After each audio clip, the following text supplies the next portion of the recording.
Podcast Polda Jogja. Media sosial bukan barang baru lagi.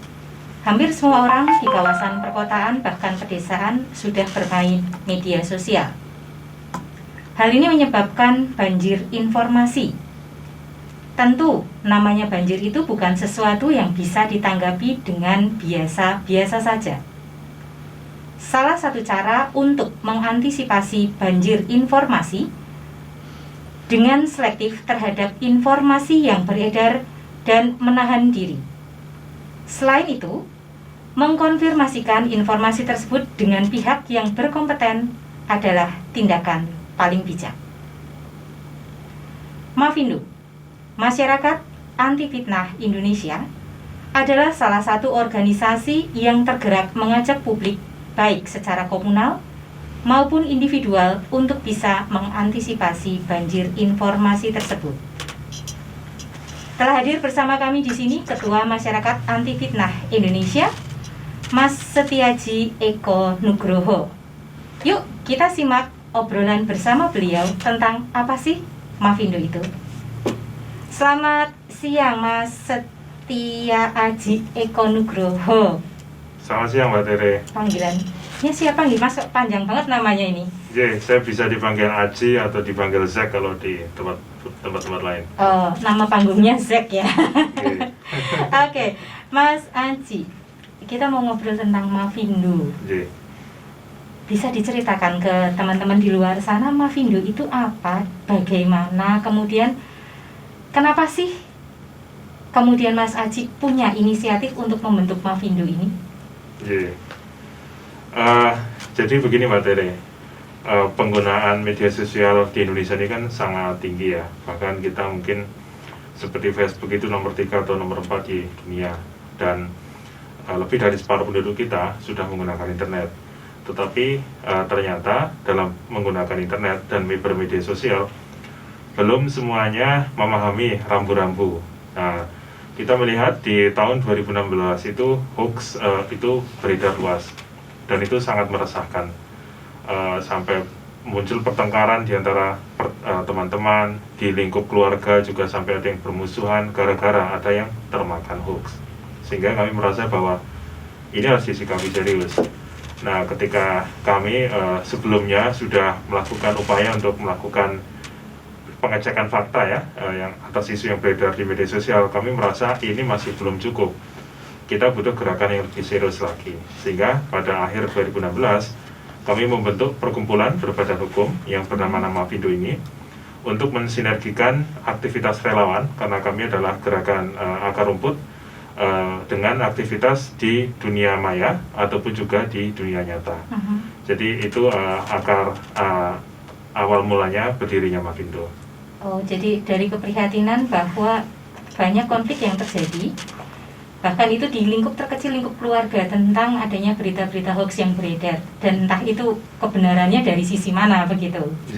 Jadi awalnya itu, nah, yang membuat saya tertarik Bung Zack ya, nama panggungnya Bung Zack.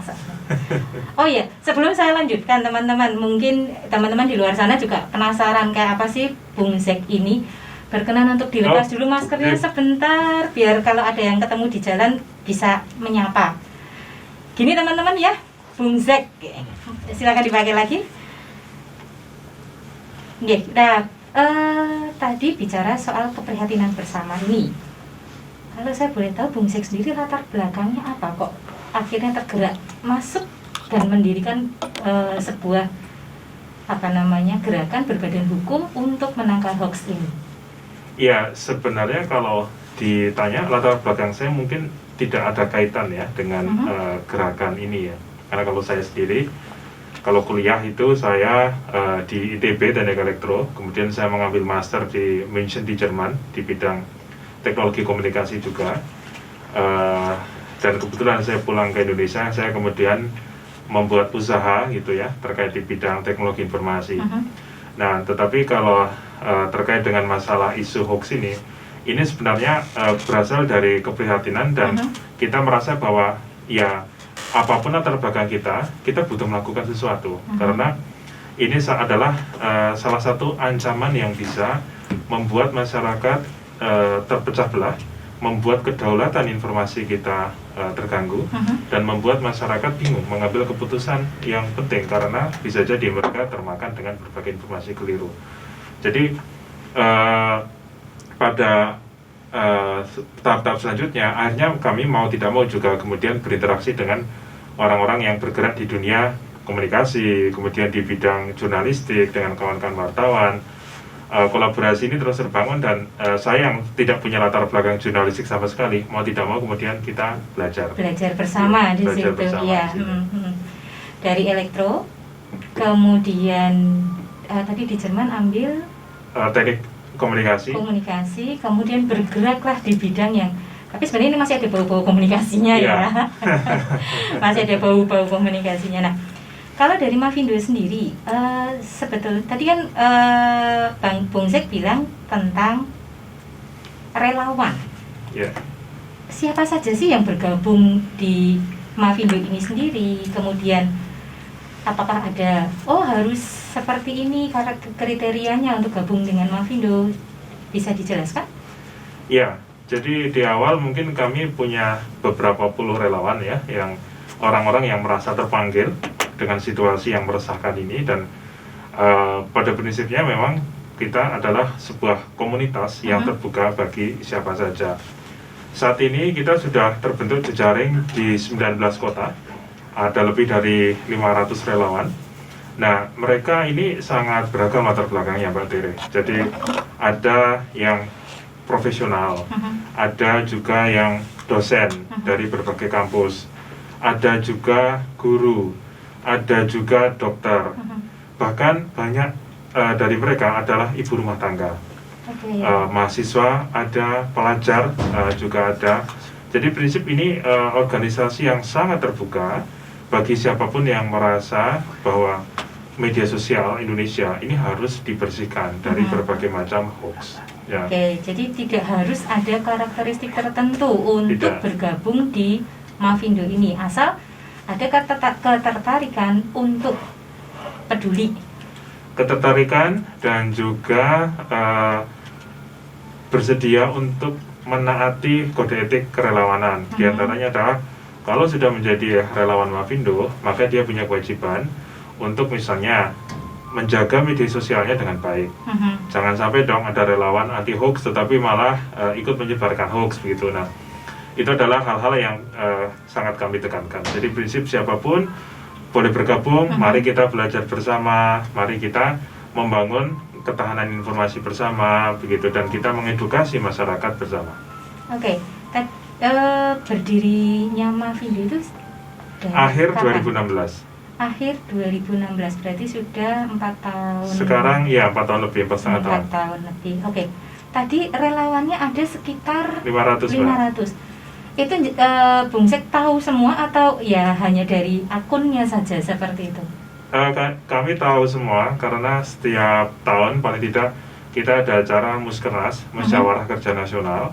Jadi kita berkumpul bersama dalam forum sejak tahun 2018 kita sudah melakukan Muskernas offline ya, waktu itu di Borobudur, kemudian tahun 2019 kita laksanakan di Jogja, 2020 karena situasi pandemi kita lakukan secara online. Jadi memang saya sendiri juga sudah berkesempatan untuk berkunjung ke beberapa kota-kota yang kita ada chapter di sana. Jadi kita juga bertatap muka secara langsung dan ketemu dengan relawan. Saat ini memang pertambahan cukup pesat secara online, sehingga mungkin ada beberapa yang belum sempat ketemu. Tetapi kita sering melakukan kegiatan bersama, minimal setiap bulan itu kita ada diskusi relawan yang melibatkan seluruh relawan dari berbagai kota. Oke, jadi koneksinya masih ada begitu ya? Iya. Antar masing-masing relawan ini, begitu. Nah, 2016 didirikan. Ini adalah organisasi berbadan hukum. Iya, ini adalah perkumpulan. Kami jadi sifatnya adalah perkumpulan berbadan hukum dengan karakteristik adalah independen, netral, dan non-profit. Independen, netral, dan non-profit. Kalau saya boleh tahu, karena ini sudah berbadan hukum, itu kan berarti ada kepengurusan. Iya. Oke, kepengurusan ini berapa? Apakah ada aturannya? Berapa tahun sekali? Seperti itu. Kemudian karakteristik bahwa saya bisa nih jadi pengurus begitu. Itu gimana? Iya. Bung Sek? Mbak Tere, kami punya ADART organisasi di mana kepengurusan itu pusat itu kita ada regenerasi 5 tahun sekali. Kemudian kalau untuk wilayah itu biasanya sangat fleksibel ya, tergantung dari kebutuhan wilayah mereka akan melakukan regenerasi seberapa rutin. Dan prinsip setiap masyarakat itu memiliki kesempatan ya untuk bergabung menjadi relawan atau sebagai pengurus. Tetapi memang yang dikecualikan adalah kalau ia menjadi pengurus partai politik, nah itu masih belum bisa menjadi pengurus di Mafindo. Oh, begitu. Jadi ada batasannya di situ. Ya, karena sifat dari Mafindo memang selain non-profit dia juga harus netral, non-partisan.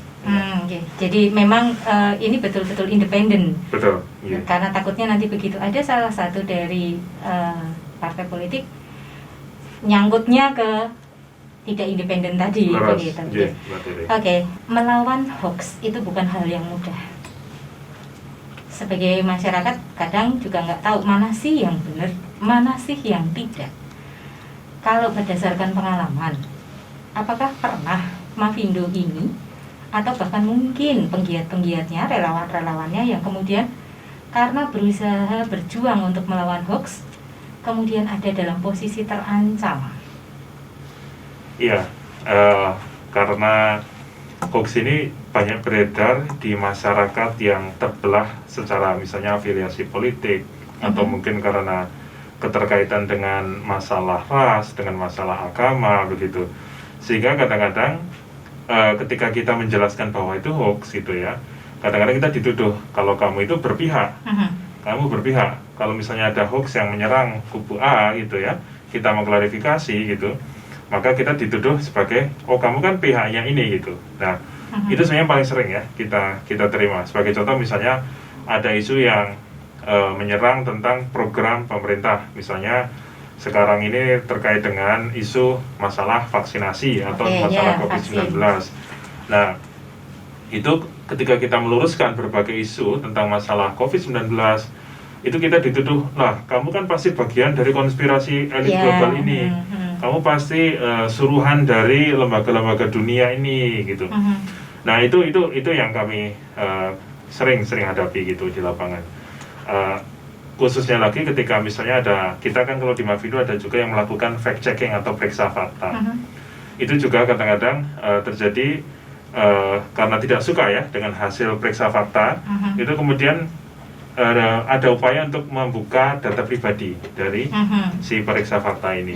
Nah itu mungkin sih ancaman-ancaman sampai itu. Jadi belum sampai ke sebatas belum sampai ke arah fisik itu belum ada. Belum pernah, tetapi bahwa itu diduga kayak busernya pemerintah nih, seperti itu sering ya. Sering sekali. Lalu apa yang Mafindo lakukan atau relawan-relawan ini lakukan? Karena untuk membuktikan bahwa kami independen loh, ini juga nggak mudah. Iya. Prinsip adalah kita tidak perlu untuk selalu menjawab gitu ya tentang kecurigaan itu. Kita jawabnya adalah dengan selalu konsisten untuk melakukan periksa fakta dengan transparansi. Kuncinya adalah di sana. Jadi selama kita melakukan periksa fakta, menyebarkan klarifikasi dengan transparansi yang kuat, ya kita sangat yakin bahwa isu-isu nanti akan bisa teredam dengan sendirinya. Jadi kita punya forum, namanya forum di Facebook, Forum Anti Fitnah Hasud dan Hoax. Saat ini ada 80.000 member di sana. Setiap kali ada isu yang beredar, kita klarifikasi secara terbuka di sana. Jadi siapapun yang misalnya punya fakta lain, fakta pembanding, itu bisa berkomentar di sana. Jadi itu menjamin proses transparansi itu dilakukan. Dan kalau misalnya dicek, apa betul ini pihak Mafindo itu mendukung A gitu ya, maka kita buktikan bahwa hoax dari manapun itu pasti akan kita lawan. Jadi kita tidak melihat hoax ini dari pihak A atau kubu B begitu. Kalau memang itu adalah tidak sesuai dengan fakta, ya akan kita sajikan klarifikasi. Tadi Bung Sek bilang tentang pemeriksa fakta. Sementara fakta ini sendiri kadang berhubungan langsung dengan institusi pemerintah. Bagaimana hubungan antara Mafindo sendiri dengan institusi pemerintah? Iya, kami independen, artinya secara struktur gitu tidak ada kaitan sama sekali secara posisi ya kita kalau dikatakan kita sama-sama sejajar, bahwa kita dalam beberapa hal kita banyak berkolaborasi. Misalnya untuk melakukan upaya periksa fakta, kita berkolaborasi misalnya dengan Kementerian Kominfo. Ya. Data-data kami misalnya itu juga digunakan oleh Kementerian Kominfo. Misalnya ketika kami membuat artikel periksa fakta, kemudian data itu kita bukakan aksesnya sehingga bisa digunakan misalnya oleh kantor Kementerian Kominfo, dipublikasikan di situsnya. Termasuk juga misalnya untuk isu COVID-19 itu juga data yang kita buat itu kita buka dan kemudian situs resmi dari pemerintah COVID-19 Go.id itu juga bisa mengakses dan bisa menampilkan data klarifikasi itu. Jadi kemudian juga kolaborasi untuk bidang edukasi, kita punya kolaborasi dengan Kementerian Pendidikan dan Kebudayaan, kemudian juga dengan Kementerian Kominfo, itu kita punya program untuk edukasi bersama. Tetapi tentu asasnya adalah asas saling menghormati, asas duduk sejajar dan tidak saling menginterferensi. Ya. Oke, jadi memang sudah ada kolaborasi dengan institusi-institusi pemerintah, terutama institusi yang menangani tentang informasi terutama ya. Betul. Ya. Oke, begitu. Nah, ini kami terima informasi, Bung Zek, bahwa Mavindo itu sudah menjadi partner Facebook untuk menangkal hoax. Iya, betul. Bisa diceritakan ke teman-teman di luar sana seperti apa dan bagaimana bisa seperti itu? Iya, Mbak Tere. Jadi Indonesia ini kan adalah pengguna Facebook yang sangat besar ya di dunia.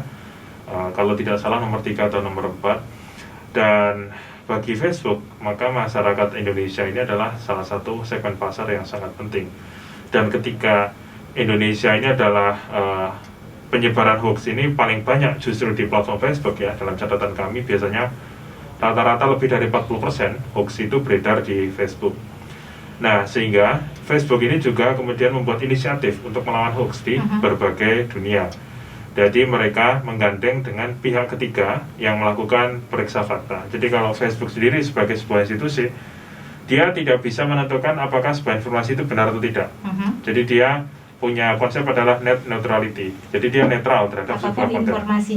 Apapun informasinya. Ya, kalau dia biasanya hanya akan menindak konten-konten yang melanggar standar komunitas, misalnya hate speech, kemudian ada yang melanggar data pornografi, itu jelas, itu kan sudah melanggar standar komunitas. Tetapi kalau kita bicara masalah hoax, Facebook dia tidak melakukannya sendirian, jadi dia bekerja sama dengan yang disebut dengan third party fact checker, pihak ketiga periksa fakta. Itu dilakukan di berbagai negara. Nah, di Indonesia itu ada 6 lembaga yang bekerja sama dengan Facebook, yaitu mereka-mereka yang sudah mendapat sertifikasi namanya International Fact Checker Network, IFCN. Nah, kami Mavindo termasuk salah satunya, dan saat ini kami menjadi bagian dari third party fact checker network itu. Jadi misalnya ketika ada masyarakat menyebar hoax di platform Facebook, kemudian ada yang melaporkan, kita melakukan pengecekan, ini benar adalah hoax begitu, maka kita buat publikasinya dan kita tandain.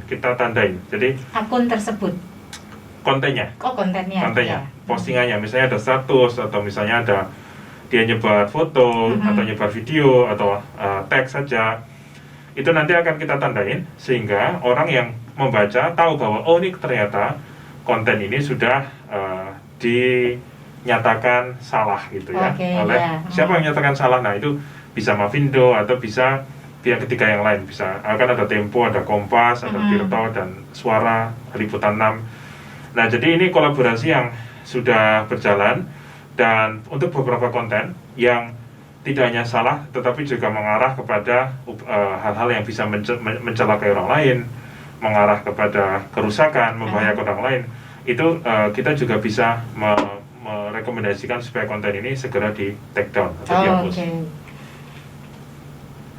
Menjadi partner Facebook awalnya gimana itu? Awalnya, kenapa bisa akhirnya Mavindo hadir bersama dengan Tempo, bersama dengan Liputan 6 kalau nggak salah ya? Awalnya bagaimana? Ya, kami sebenarnya tidak pernah menyangka akan sejauh ini ya.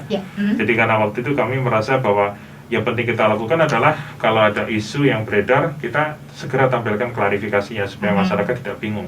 Nah, sehingga kita punya situs namanya turnbackhoax.id. Di sana ada setiap artikel-artikel tentang hoax yang beredar selalu kita publikasikan di sana. Nah, kemudian ternyata Mavindo dianggap oleh beberapa pihak ya, seperti Google, kemudian juga Facebook, Twitter, dan juga dari pemerintah, itu dianggap sebagai salah satu organisasi yang dianggap penting ya untuk bisa melawan hoax ini.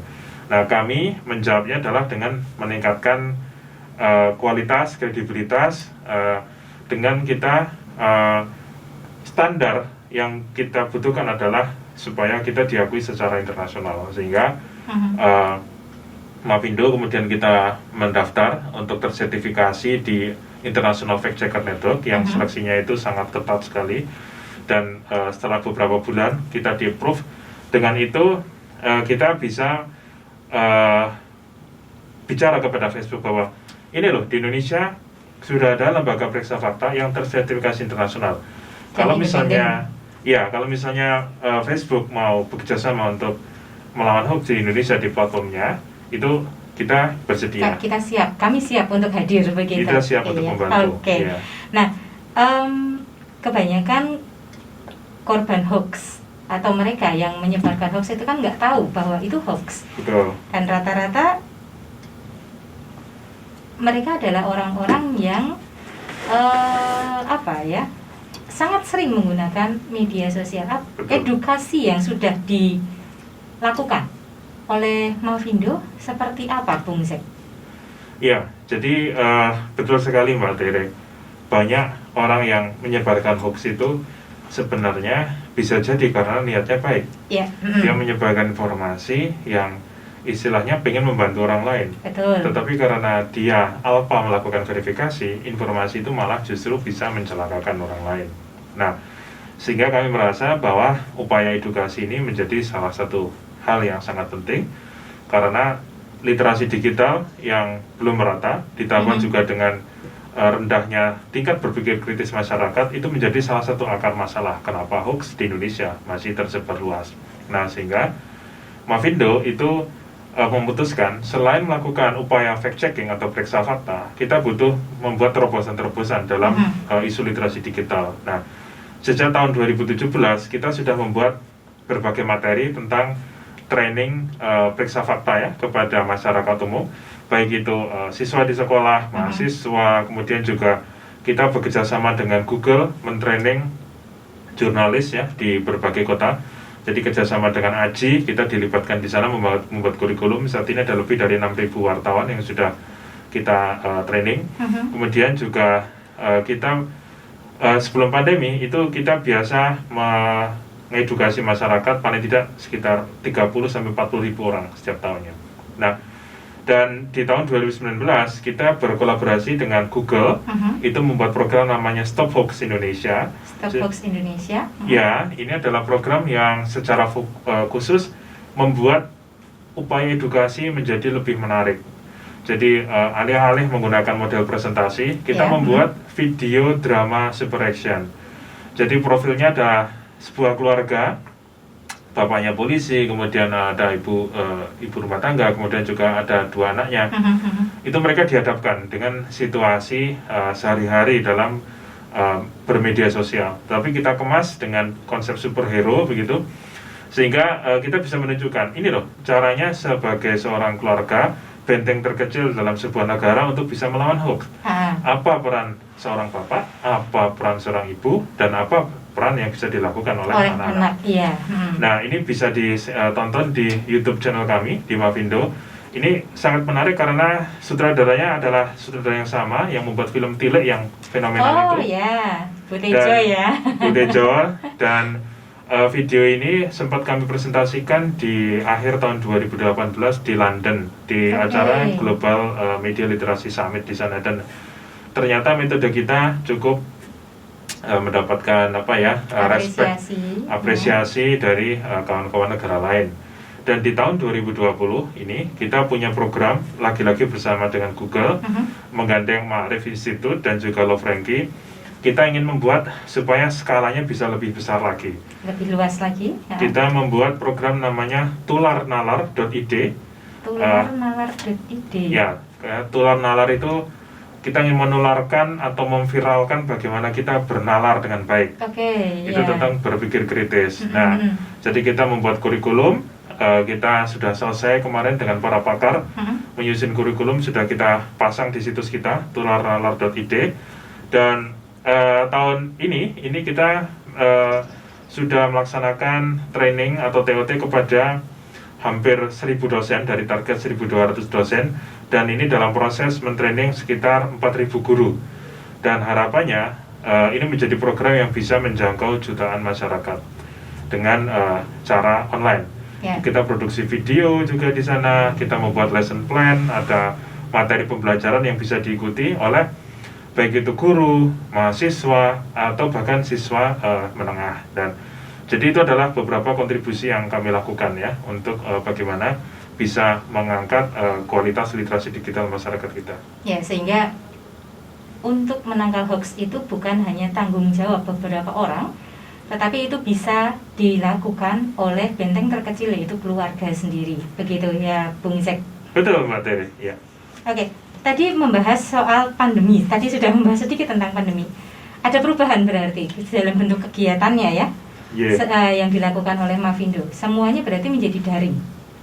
Iya, boleh dikatakan mungkin 90% dari aktivitas edukasi itu berubah menjadi daring. Karena kan memang sebelumnya kita biasa edukasi langsung terjun di sekolah, ke masjid, kemudian ke gereja atau ke pesantren, atau bahkan kita juga sering melakukan kampanye publik di acara Car Free Day ya di berbagai kota. Begitu pandemi datang, tentu sebagian besar darinya sudah tidak bisa kita lakukan. Jadi kebanyakan aktivitas edukasi itu kita gantikan dengan aktivitas daring menggunakan online. Tetapi tentu kita merasa bahwa ada beberapa aktivitas yang tidak mungkin dilakukan secara daring, khususnya menyangkut masyarakat yang terpapar oleh hoax, tetapi mereka sebenarnya mendapatkan hoax itu dari informasi mulut ke mulut. Misalnya ada kawannya dapat info dari WA, tapi kemudian dari WA disebarkan dari mulut ke mulut Nah, mereka tentu kalau kita juga kita rangkul secara daring itu akan sulit, sehingga kita punya program juga namanya Ayo Lawan COVID-19. Kita menggerakkan relawan kita di berbagai daerah, itu turun langsung ke lapangan, tentu dengan protokol kesehatan yang baik. Kita mencari donasi, menggalang masker, misalnya sambil membuat poster-poster tentang pentingnya 3M, ya, menggunakan masker, menjaga jarak, mencuci tangan. Kita bentuk dalam poster edukasi yang menarik begitu. Sekaligus kita juga membantu edukasi bagaimana supaya mereka tidak terpapar dengan hoax yang beredar. Nah, ini relawan nanti datang, misalnya kalau di Jogja kemarin itu ada beberapa pasar yang kita kunjungi, pedagangnya kita datangi, kita ajak bicara begitu ya. Kalau ada yang misalnya tukang becak yang ada di sekitar situ belum punya masker, kita bagikan masker. Sekaligus kita edukasi tentang ilmu tentang masalah COVID-19-nya itu sendiri, ataupun juga bagaimana supaya mereka ketemu dengan informasi yang meragukan itu gimana cara klarifikasinya. Oke, jadi 90% memang dilakukan secara daring kegiatannya karena efek pandemi ini. Tetapi ada kegiatan-kegiatan yang memang tidak bisa dilakukan secara daring, sehingga memang memerlukan kegiatan yang langsung luring, langsung ketemu dengan masyarakat, langsung ketemu dengan teman-teman di luar sana begitu. Tapi tetap dengan protokol kesehatan yang ketat. Bung Zek, kalau saya boleh tahu, apa sih yang bisa dilakukan masyarakat atau resource atau semacam apa ya, tempat untuk yang bisa digunakan masyarakat untuk mengkonfirmasi kebenaran sebuah informasi itu seperti apa, atau adakah begitu? Bisa minta tolong untuk dijelaskan? Iya Mbak Tere, saya rasa ini penting sekali ya buat kita ketahui bersama bahwa di tengah banjir informasi itu kan ada informasi yang benar, berasal dari sumber-sumber yang kredibel, tetapi juga sumber-sumber yang meragukan. Dan hoax itu biasanya muncul di media sosial ataupun juga di grup percakapan yang kadang-kadang kita itu tidak bisa langsung mengetahui apakah itu benar atau tidak. Untungnya Indonesia itu sudah punya ekosistem periksa fakta yang cukup kuat. Bahkan kita kalau boleh bilang mungkin kita nomor 2 di level Asia sesudah India. karena yang melakukan upaya untuk mengklarifikasi atau menjernihkan isu di Indonesia ini banyak. Pemerintah melakukan, media-media melakukan, bahkan organisasi seperti kami juga melakukan. Nah, kalau dari Mavindo, kita ini punya situs namanya ini Mbak, turnbackhoax.id, turnbackhoax.id. Jadi setiap kali ada isu yang beredar di masyarakat, itu langsung kita ketemu klarifikasinya, kita publikasikan di situs ini. Jadi bagi mereka yang bisa mengakses internet, membuka menggunakan browser, itu bisa mencatat alamat ini ya, turnbackhoax.id. Turnbackhoax.id. Ya, turnbackhoax.id. Yeah. Kemudian juga kita sejak tahun 2020 itu kita sudah juga meluncurkan kerjasama dengan WhatsApp, chatbot namanya Kalimasada. Jadi masyarakat itu bisa bertanya kepada sistem kita secara langsung dengan mengirim pesan ke chatbot kita. Oke, jadi langsung terhubung dengan Mavindo begitu. Betul. Yeah. Jadi ini nanti akan dijawab oleh sistem secara otomatis begitu. Jadi mungkin masyarakat nanti bisa mencatat ya, nomornya itu adalah Mbak Tere 0859 0859 2160 2160 0500. 0500. Yeah. Untuk teman-teman di luar sana, kalau memang membutuhkan klarifikasi ataupun untuk menanyakan kebenaran dari informasi yang akan kita sebarkan, silakan catat nomor tersebut dan dari Mavindo siap membantu untuk mencarikan kebenaran fakta. Begitu, Bung Jack. Betul, Mbak. Ini saya berikan sedikit contoh. Saya buka aplikasi WhatsApp, saya kirim pesan ke nomor tadi. Contoh saya bertanya tentang masalah vaksin begitu ya. Oke, ya. Nah, ketika saya ketik vaksin, nanti dari sini akan ada otomatis jawaban. Isu apa saja yang muncul tentang vaksin. Atau masyarakat bisa ngecek isu beberapa hari terakhir yang muncul tentang isu apapun ya, hoax terakhir misalnya, itu juga bisa didapatkan dari sini. Jadi ini adalah suatu upaya untuk memudahkan masyarakat untuk mencari tahu apakah isu ini benar atau tidak.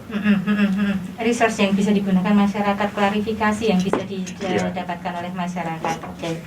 Nah, kembali ke situasi pandemi. Pandemi ini kan mengubah semuanya, mengubah pola, mengubah tatanan hidup dan sebagainya. Sampai sejauh ini dari Mavindo sendiri, dengan situasi pandemi ini ada pengaruhnya nggak? Misalnya apakah hoaxnya menjadi lebih banyak atau menjadi orang menjadi oke lah karena pandemi, atau malah karena pandemi di rumah saja lebih banyak ada di depan komputer, di depan laptop, bahkan banyak sekali menghabiskan waktu di jejaring sosial. Iya, Mbak Tere. Kalau dalam catatan kami bisa jadi karena saat ini interaksi kita jauh lebih banyak dilakukan secara daring ya, sehingga itu juga berkonsekuensi jumlah hoax yang beredar di masyarakat itu juga meningkat. Sebagai catatan, di tahun 2019 itu hoax yang kami data ada 1221. 1221. Nah, di tahun 2020 itu meningkat. Angkanya 2000 lebih ya, sekitar 2100 atau 2200. Jadi itu kenaikan yang tentu sangat luar biasa. Kalau ibaratnya tahun lalu itu tahun 2019 itu setiap harinya kita ada 3-4 hoax ya setiap harinya.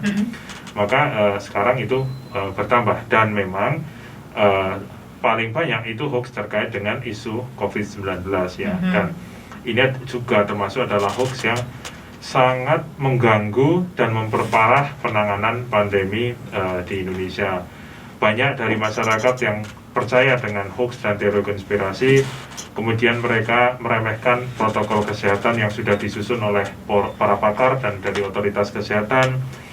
Ada juga hoax yang terkait dengan isu pencegahan dan pengobatan, disebarkan dengan mungkin niatnya baik supaya masyarakat jangan kena COVID, atau yang sudah kena COVID bisa cepat sembuh, niatnya baik, tetapi justru bisa menyesatkan, bahkan bisa membahayakan. Di sisi lain, ada juga beberapa hoax yang mengajak kita untuk mengadu domba dengan antara masyarakat dengan tenaga kesehatan. Sebagai contoh, ada isu rumah sakit, dokter meng-covidkan pasien, mereka membisniskan COVID-19, sehingga terjadi insiden penarikan jenazah paksa di beberapa tempat, kemudian juga intimidasi terhadap tenaga kesehatan. Jadi di sisi itu kita memang patut untuk lebih prihatin begitu ya, karena Indonesia ini di dalam salah satu penelitian itu termasuk 5 besar dari negara di dunia yang paling banyak menyebarkan rumor, stigma, dan teori konspirasi.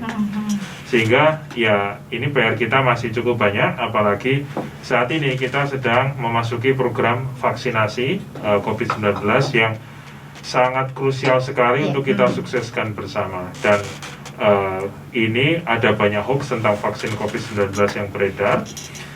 Sehingga ya kita butuh melakukan berbagai upaya-upaya kolaboratif ya untuk bisa menahan atau melawan hoax vaksin COVID-19 ya, supaya cakupan imunisasi kita tidak terganggu. Ya, jadi semua pihak bisa mendapatkan kebenaran dari informasi apapun itu. Seperti itu ya, Bu Sek. Baik. Karena situasi pandemi, boleh kami minta pesan-pesan dari Bu Sek kepada teman-teman sahabat Jogja yang ada di luar sana tentang penerapan protokol kesehatan, karena semakin kita abai, semakin kita tidak peduli, maka penyebarannya akan semakin meningkat. Silakan Bung Sek. Ya, Mbak Tere dan tentu para sahabat-sahabat di Jogja, kita ada di suatu titik yang sangat-sangat kritis, di mana tindakan atau keputusan yang kita ambil itu akan menentukan masa depan kita semua. Jadi ketika kita memilih informasi yang baik, memilih informasi dari sumber-sumber yang kredibel, dari otoritas, dari pakar, terkait dengan pentingnya kita untuk menjaga protokol kesehatan yang diamanatkan oleh mereka, baik itu menjaga jarak, menggunakan masker, mencuci tangan, dan berbagai anjuran-anjuran lainnya, itu adalah hal-hal yang menurut saya bisa membantu kita untuk bisa segera keluar dari pandemi ini. Tetapi sebaliknya, kalau kita kemudian abai tentang protokol kesehatan dan kita mudah termakan oleh berbagai hoax yang beredar, itu bukan hanya kita akan menghambat ya upaya penanggulangan pandemi, itu juga bisa mencelakakan ataupun membahayakan keluarga kita, teman kita. Sehingga saya mengajak ketika misalnya 20 tahun, 30 tahun lagi anak kita, cucu kita nanti akan bertanya, apa yang papa lakukan, apa yang kakek lakukan ketika pandemi ini, maka kita bisa berbangga, bisa bercerita dengan bangga kepada mereka bahwa aku pada tahun ini aku mematuhi segala protokol yang sudah diamanatkan oleh para otoritas, menjaga kesehatan bersama, dan bersama-sama dengan berbagai pihak itu melawan hoax yang menyesatkan kita semua. Mungkin itu Mbak Tere. Oke, terima kasih banyak Bung Sek untuk bincang-bincangnya di kesempatan ini. Terima kasih banyak untuk menyediakan hati, menyediakan waktu, dan menyediakan pikiran, membantu kami, saya dan teman-teman di luar sana untuk lebih melek terhadap kebenaran dari informasi. Untuk menutup bincang-bincang kita kali ini, saya mengingatkan kepada sahabat di luar sana, tetap patuhi kesehatan, cuci tangan menggunakan sabun, memakai masker, dan menjauhi kerumunan. Kita bisa, kita sehat. Selamat siang.